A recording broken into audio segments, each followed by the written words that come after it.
Did JD Vance get history wrong on NBC's Meet the Press? He defended US President Donald Trump's push for a diplomatic settlement of Russia's war in Ukraine by saying, if you go back to World War II, if you go back to World War I, if you go back to every major conflict in human history, they all end with some kind of negotiation. However, this claim is misleading. Let's break it down in a little history lesson. World War II began in 1939 when Nazi Germany invaded Poland. By 1945, approximately 50 million people died. The number varies depending on the source. The main combatants, the Axis powers and the Allied powers. So, how did World War II end? With the unconditional surrender of Nazi Germany on May 8, 1945 and Japan in August 1945, after the atomic bombings of Hiroshima and Nagasaki.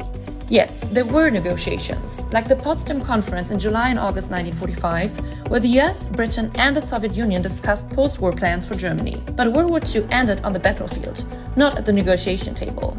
And what about World War I? It lasted from 1914 to 1918. Germany collapsed militarily and politically. The war officially ended on November 11, 1918, when Germany signed an armistice.